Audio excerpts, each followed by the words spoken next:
Como saber se o violino é realmente antigo? Vamos falar de 6 questões. E a primeira, logo de início, é conhecendo.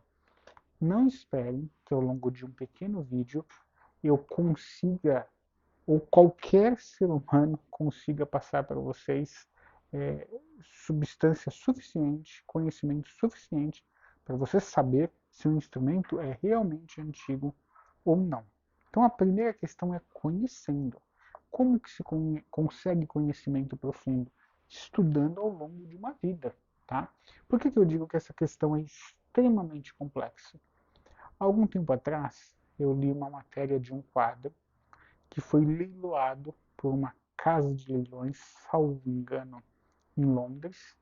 E olhem só, um grande especialista afirmava que era o original do século XVIII, outro especialista que era uma cópia, e um outro descobriu que era uma cópia.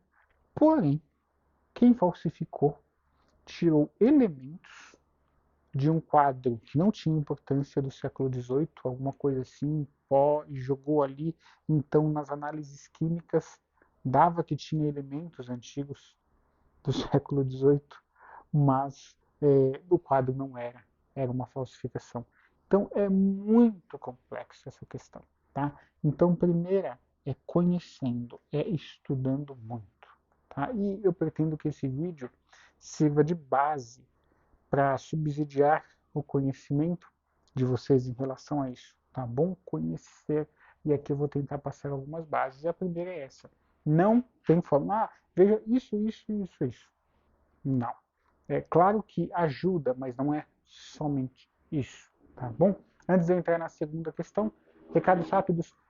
Podem nos enviar instrumentos para ajuste de onde vocês estiverem, de todo o Brasil. É só entrar em contato através do WhatsApp, aqui mesmo o violino que nos enviaram. Vou passar opções de valores de sonorização, troca de pestana, troca de alma, e você finalmente terá o seu instrumento ajustado e sonorizado.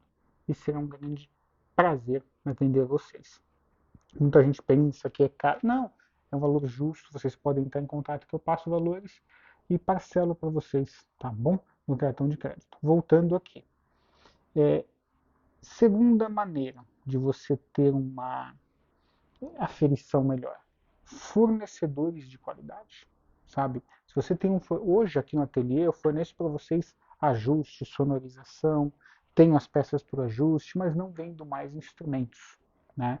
É, e muitas das vezes, quando eu vendia instrumentos, pelo menos no momento não estou vendendo, eu pegava aquele monte de instrumento antigo e às vezes eu ficava na dúvida, né? E mostrava para algum amigo, para um colega, o que você acha? E às vezes a gente ganha pessoas com muita experiência, nossa, será que é isso? Interessante e tal. E a gente ficava na dúvida. Pegava literatura, né? Com várias fotos, livros, inclusive. Essa é outra maneira, você ter aqueles livros, já mostrei aqui, temos mais de 2.000 vídeos, onde eu abro vídeos de arco, e você olha a característica, você tem que ter um bom olho, né? Olha, esses instrumentos deste autor, desse período, dessa escola, costumam ser assim. Ah, interessante. Então, se for de outra maneira, não vai ser dessa escola, ou de repente sofreu alguma alteração.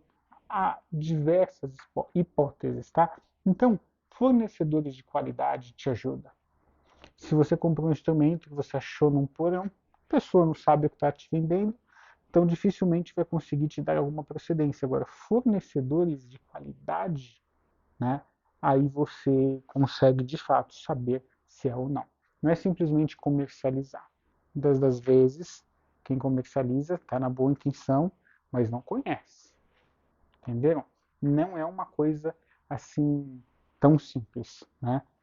Saber se é original, se não é, se é réplica, se é autêntico, porque existem os originais, existem cópias, falsificações, existem fábricas, existem oficinas, existem ateliês, existiam luthiers que trabalhavam sozinhos, alguns equipe pequenas e outros grandes equipes, né? Houveram luthiers que quando faleceram os filhos continuaram construindo porque ainda tinha vernizes prontos e ainda tinham etiquetas. Então, olha o nível de complexidade que é, em vez dessa pergunta.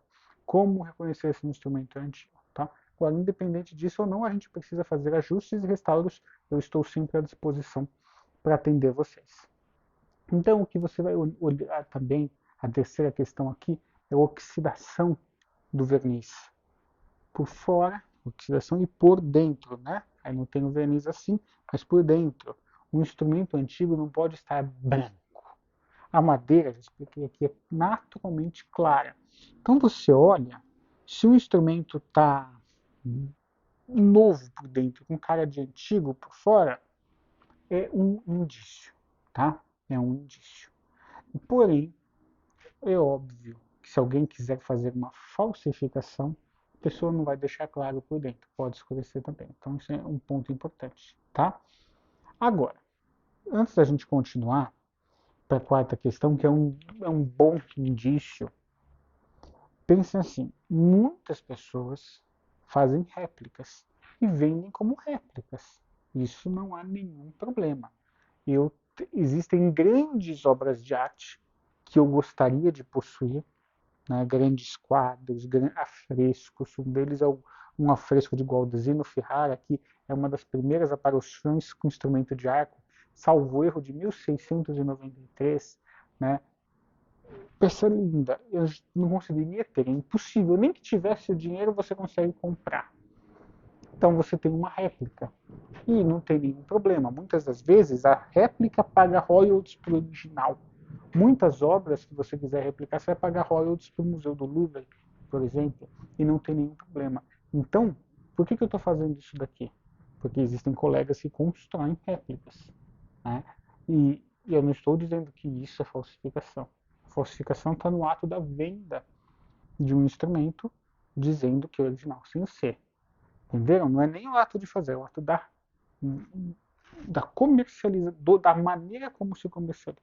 Tá? Deixando bem claro, porque aqui no Brasil a gente tem que deixar claro, né? Se a gente não fala tudo, não fizer 50 mil ressalvas num vídeo, vão pegar, você falou aqui.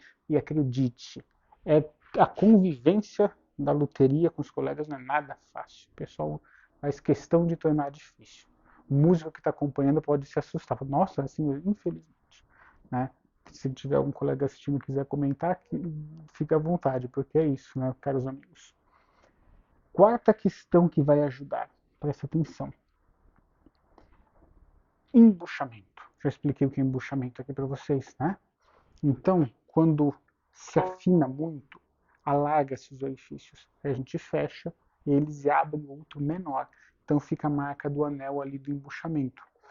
Se um instrumento teve embuchamento, pelo menos é um sinal de que ele foi muito usado. Então é um indício que ele pode ser antigo, tá? Mas não é uma garantia. É um indício, mas não é uma garantia. Né? Para entender esse vídeo, tem que ter uma razoável noção. Eu já embuchei instrumentos novos, mas a maioria são antigos, tá? Então, aí você tem um indício, não é uma garantia. Mais uma vez, estou repetindo, tá? E quinta questão que vai ajudar a identificar são instrumentos, não são só essas, como eu falei, são várias. São marcas de uso. Porém, também, ainda voltando na quarta questão, há instrumentos antigos sem embuchamento. Tá? É um indício, não é uma garantia, mas não é algo sine qua non nos instrumentos antigos. Sine qua non é latim, sem o qual não. Tá? Todo instrumento antigo tem embuchamento? Não. Tem instrumentos antigos que não têm embuchamento. Por quê? Porque foram pouco usados. Eles são instrumentos de guarda, ficaram guardados. Num porão, alguém possuiu e deixou ele lá guardado. Tá? Então isso aí é importante de saber. Marcas de uso, da mesma maneira. Você pode ter instrumentos antigos sem marcas de uso. Instrumentos que foram de solistas têm marca de uso diferente de instrumentos de música que foram músicos de orquestra. Eu vou explicar já. Também pode ter sido que ele tenha, pode acontecer que ele tenha sido dos dois. Normalmente, um músico de orquestra tem um gasto aqui, ó, no instrumento. Porque o músico descansa muito o instrumento aqui. Assim, muito. É muito comum. Por quê? Então o maestro, que tem um curso lá no Conservatório Imperial, ensina isso. Vamos lá, está na orquestra, somente violoncelos, né? Vira para cá. Primeiro, segundo, viola, violoncelo, violoncelo. E ensaia aqui. O que acontece? Os violinos, as violas descansam o instrumento aqui. Os cellos normalmente aqui. Então você tem esses gastos que também são um indício de que o instrumento é antigo. Tá bom? Muito embora, já falei que existem réplicas de instrumentos que são construídos novos, simulando esses envelhecimentos. Porque o músico quer ter um instrumento assim. Não tem nenhum problema, tá? Além dessas marcas de uso, existem milhares. Se vocês quiserem, eu faço um vídeo aqui falando só de marcas de uso. Poderiam ser várias. Inclusive, é interessante vocês saberem que muitas réplicas têm a simulação dos acidentes que os originais passaram. Tem vários níveis de pensamento aí dentro da réplica. Tem gente que simula tudo, né? Eu já vi casos até de um instrumento foi feito, por exemplo, no ano 2000, e aquele instrumento original era de 1600 e pouco, e aí o instrumento original sofreu um acidente depois que a réplica foi feita, uma trinca no tampo, e a pessoa pede para o artista simular depois ainda que foi construída a trinca no tampo, para ser uma réplica muito fiel, tá?